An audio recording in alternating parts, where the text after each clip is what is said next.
We pause on everything on Mondays, start of hour 2, and we just lay it out. We just lay out what they did. We read it. This is not unique to me.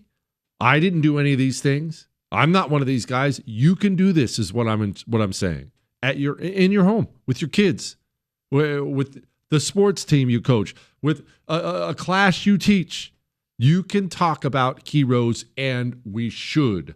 People don't know these names. Now, it's going to sound like I'm doing a tease for the history that's coming up in an hour from now, and I guess in a way I am, but I need to explain something. And I may not even get to this portion of the kamikaze history for today, but this is an important part to understand about the citation I'm about to read. The citation is for Richard Miles McCool Jr. He was in the Navy, World War II in the Pacific. But you would never get what I'm about to explain from his citation, so I need to explain it. The grand finale of Japanese kamikaze activity in World War II was during the Battle of Okinawa. That's where our story is going to end. It won't begin there. We might not even get to that tonight. But just know the big final battle was Okinawa. That's when they were throwing all their planes at us. It was a nightmare. They killed thousands. And one of the strategies, really the strategy we used to try to stop them, was they were known as picket stations. Okay, picket stations. So what does that mean? Picture Okinawa. Just make it a circle. That's fine. Doesn't matter. The shape of the island doesn't matter. 15 stations, essentially areas of a few ships, 3-4 ships. 15 of them were set up on a huge ring outside of Okinawa. Why? Their job, these few ships, there weren't a ton of them, these few ships per station, their job was to catch the kamikazes coming in so they could relay the information to the bigger fleet. That was their job. They served a critical role. They did that job well. They saved lots of lives. They also died in droves. Because you are there, you're there to serve as the warning system. Hey, got some kamikazes coming. Get some planes in the air. Get ready. But there was nobody in the air to protect them, for the most part.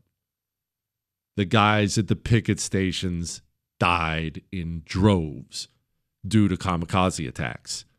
And this citation takes place outside of Okinawa. Mr. Richard Miles McCool Jr. was in command of a ship at one of those picket stations.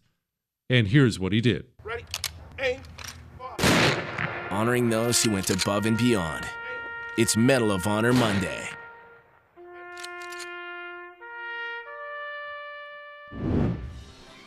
For conspicuous gallantry and intrepidity at the risk of his life above and beyond the call of duty as commanding officer of the USS LCS 122 during operations against enemy Japanese forces in the Ryukyu Chain 10th and 11th of June 1945. Sharply vigilant during hostile air raids against Allied ships on radar picket duty off Okinawa on the 10th of June, Lieutenant McCool aided materially in evacuating all survivors from a sinking destroyer which had sustained mortal damage under the devastating attacks.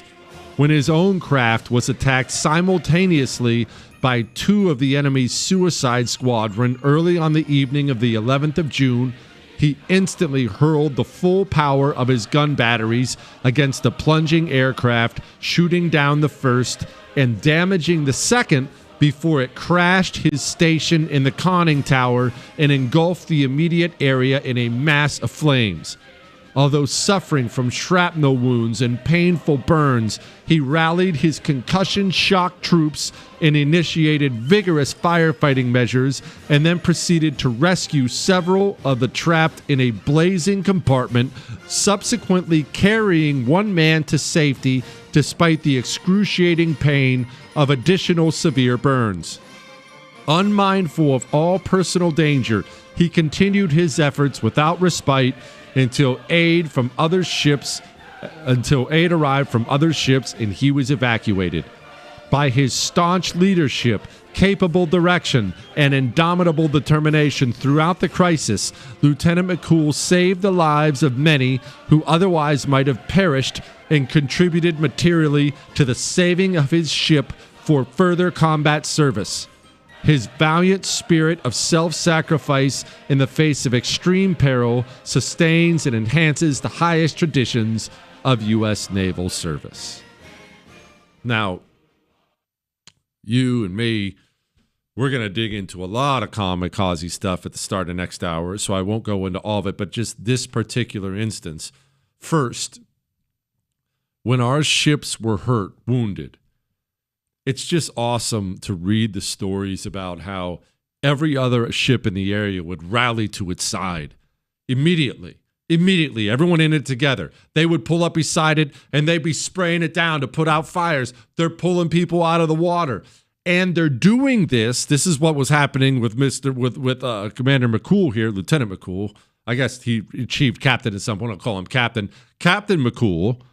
He's helping pull the survivors out of the water while at the same time, you're still under attack. The enemy doesn't stop just because some ship is burning, some ship is going down. The enemy knows the second he sees the smoke, it was always the smoke was the tell. When he sees the smoke, he knows there's a ship wounded. They're in trouble. The smoke is like turning on a light at night and the moths just come to the flame. Any one of these pilots, whether they be kamikaze or otherwise, when they see an American ship in the water pouring smoke out of it, they recognize an opportunity to sink one, and they all dive at it. So not only are you there helping and pulling people out, you have to be aware you are now a target because you're by them and they're diving on you, and they started diving on him. Well, the plane nails his ship.